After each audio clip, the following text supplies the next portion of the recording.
ယေရှုသခင်ယေရှုခရစ်တော်ကိုတွေ့ကြုံခံစားခြင်းဝတ်လျော်ဝမ်းမြောက်ခြင်းနဲ့ထင်ရှားခြင်းနဲ့အတွေ့အတော်ခရစ်တော်ကိုတွေ့ကြုံခံစားခြင်းနဲ့ဝတ်လျော်ဝမ်းမြောက်ခြင်းထင်ရှားစေခြင်းနဲ့အဓိကတော့ချက်များလူစားသည့်ခံခြင်းမှတစ်ဆင့်ဘုရားခင်ဤတပါးသည်တော်သားတော်သည်လူသားစာသည်ကိုယူတင်ခဲ့ပြီးဖျားလူဖြစ်လာခဲ့သည်ထို့နောက်ရှင်ပြန်ထမြောက်ခြင်းမှတစ်ဆင့်ခရစ်တော်သည်အူပွားသောသားတော်ဖြစ်ရန်မွေဖွားလာခဲ့ပြီးတစ်ချိန်တည်းမှာပင်ကိုတော်ဤယုံကြည်သူများအားလုံးသည်ဘုရားခင်ဤများစွာသောသားများဖြစ်ရန်မွေဖွားလာခဲ့သည်အာမင်သုံးပါးတစ်ပါးဘုရားသည်လူစားသည့်ခံခြင်းကားတိုင်းမှာအသေးခံခြင်းရှင်ပြန်ထမြောက်ခြင်းနှင့်တက်ကြွခြင်းတို့ကိုအစဉ်စဉ်ဖြတ်ကျော်ကကျွန်ုပ်တို့ရဲ့ဝိညာဉ်၌တိတ်ပံဆိုင်ရာတရားအလိုအလျောက်ဖြစ်သောတရားအဖြစ်သက်ဆင်ထားသည့်အသက်၏ဝိညာဉ်တော်တရားဖြစ်လာခဲ့သည်ဤအရာသည်ဘုရားခင်၏စီမံကိန်း၌အကြီးမားဆုံးသောရှားဖွေတွေ့ရှိမှုများပြန်လည်ရယူခြင်းများမှတစ်ခုဖြစ်သည်အာမင်ဘုရားခင်ဤသားများအဖြစ်ကျွန်ုပ်တို့သည်ဘုရားသခင်မှမွေးဖွားပြီးဘုရားခင်၏အသက်နှင့်သဘောတဘာဝကိုပိုင်ဆိုင်ကဘုရားခင်၏မျိုးစိတ်နှင့်သက်ဆိုင်သည့်ဘုရားလူများဖြစ်ကြသည်ယခုဘုရားခင်၏သားများအနေဖြင့်ကျွန်ုပ်တို့သည်မေတ္တာနှင့်အလင်း၌မေတ္တာသည်ဘုရားခင်၏အတွင်းပိုင်းဓာတ်ကိုယ်ထဲနှင့်အလင်းသည်ဘုရားခင်၏သင်ရှားသောဓာတ်တဘာဝဖြစ်ခြင်းနှင့်သူရှောင်လန်းသင်ပါသည်ခရစ်တော်သည်ဘုရားသခင်လက်နက်ဆောင်၏စစ်ဆက်ထုံးဖွဲ့ပါဝင်မှုများဖြစ်ပြီးဆုတောင်းခြင်းသည်ဘုရားခင်၏လက်နက်ဆောင်ဖြစ်သည့်ခရစ်တော်ကိုယူဆောင်ရှောက်လန်းရန်သူ့နှိုင်းရမဲ့သောလက်တွေ့ကြသောနိလန်ဖြစ်သည်အာမင်အိုသခင်ယေရှုဝိတထင်ဒါဝိဒ်၏မျိုးစေ့သည်ဘုရားခင်၏သားတော်ဖြစ်လာခြင်းဒေဝံတမန်တော်73၌ပေါလုကဒါဝိဒ်ရဲ့မျိုးစေ့မှဘုရားခင်သည်ဂတိတော်အတိုင်းကယ်တင်ရှင်ယေရှုကိုဣသရေလလူတို့အားပေါ်ထွန်းစေတော်မူပြီးဟုပြောခဲ့ပြီးသင်သည်ငါသားဖြစ်၏ယနေ့ပင်သင်ကိုငါဖြစ်ပွားစေပြီးဟုစာလံကျမ်းဒုတိယခန်း၌လာသည့်နှင့်အညီဘုရားခင်သည်ယေရှုကိုထမြောက်စေတော်မူပြီးတဖြင့်ဤဂတိတော်ကိုပြည့်စုံစေတော်မူသည်ဟုပြောထားသည်အငယ်32နှင့်33၌ဘုရားခင်ဤသားတော်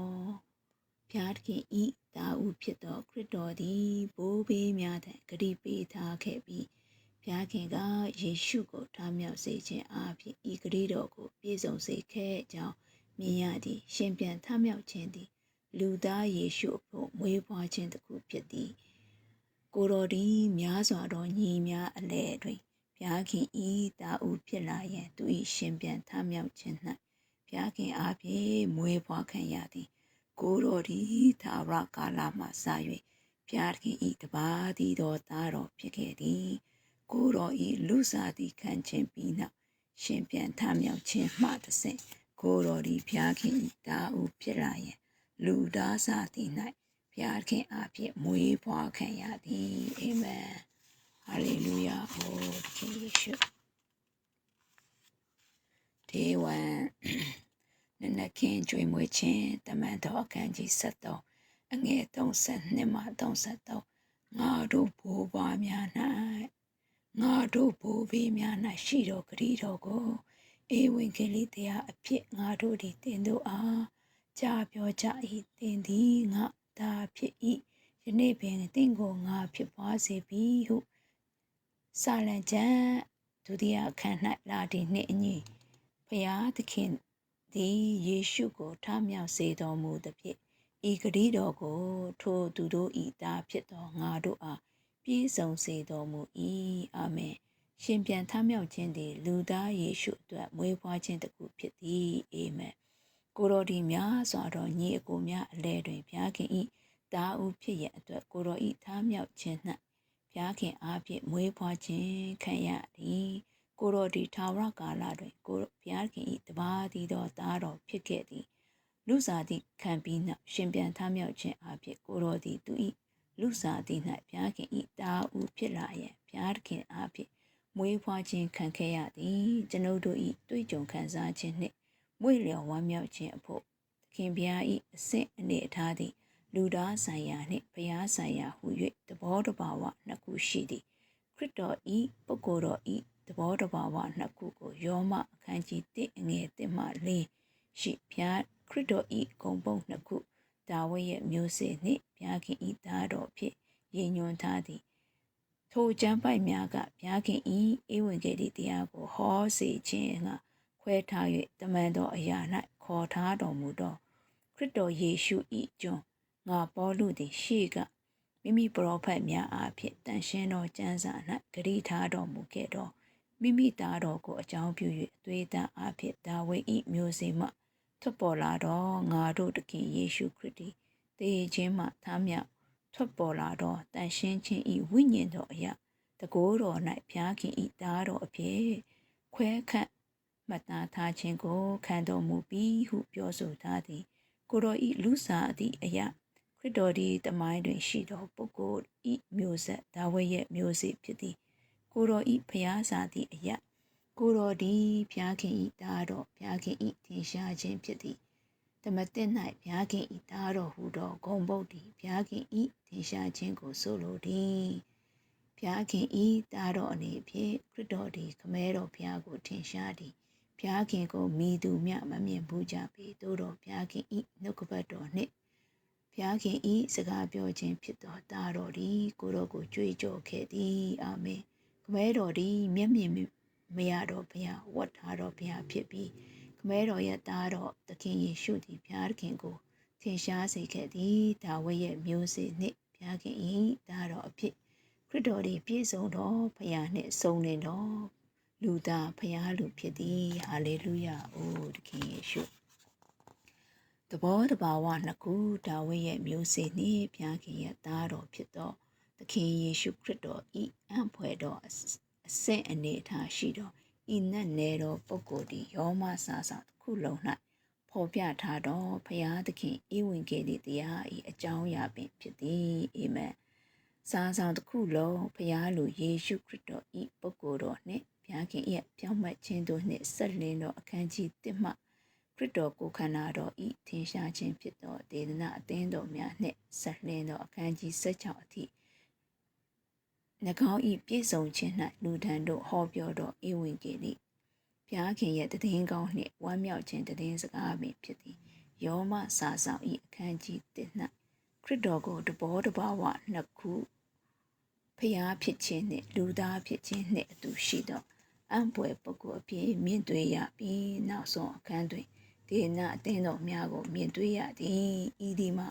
ဧဝံဂေလိတရား၏အစပြုခြင်းသည်ခရစ်တော်ဖြစ်ပြီးဧဝံဂေလိတရား၏ပြီးမြောက်ပြည့်စုံခြင်းသည်ဒေနာအသင်းတော်များဖြစ်ကြောင်းညွှန်ထားရည်ညွှန်းသည်ဤဒေနာအသင်းတော်များသည်ကိုတော်၏ဖျားစာသည်နှင့်လူသားစာသည်တို့နှင့်အတူရှိသောခရစ်တော်၏ပုဂ္ဂိုလ်တော်ကိုဝေငှဖြန့်ဖြူးခြင်း၏အကျိုးရလဒ်ဖြစ်သည်အာမင်ဟာလေလုယာဒေနာအသင်းတော်များသည်ခရစ်တော်၏ဖျားစာသည်နှင့်လူသားစာတို့စာသည်တို့နှင့်အတူရှိသောခရစ်တော်၏ပုဂ္ဂိုလ်တော်ကိုဝေငှဖြန့်ဖြူးပေးခြင်း၏အကျိုးရလဒ်ဖြစ်သည်ဤပုဂ္ဂိုလ်တော်ကိုဘုရားခင်၏ရွေးချယ်ခံနှင့်ရွေးနှုတ်ခံလူများအထဲတို့ဝေငှဖြန့်ဖြူးပေးသည်ဤဒီမှာသူတို့အားကဘာတဝမ်းတွင်ဒေနာအသင်းတော်များအဖြစ်ထင်ရှားသည့်ဘုရားခင်၏အသင်းတော်ဖြစ်သောခရစ်တော်၏ကိုယ်ခန္ဓာသောအင်္ဂါဝင်များဖြစ်စေရန်ဖြစ်သည်ထို့ကြောင့်ဘုရားခင်၏ဧဝံဂေလိတရားသည်ဘုရားခင်၏ဓမ္မသစ်စီမံကိန်းတစ်ခုလုံးဖြစ်ပြီးဤဘုရားခင်ဧဝံဂေလိတရား၏အလယ်ဗဟိုသည်ဘုရားလူယေရှုခရစ်တော်ပင်ဖြစ်သည်အာမင်ယောမစာဆောင်၌ဖော်ပြထားသည့်ဘုရားခင်ရဲ့ဧဝံဂေလိတရားသည်ဘာသာရေးဩဝါဒတို့မှပုံစံများ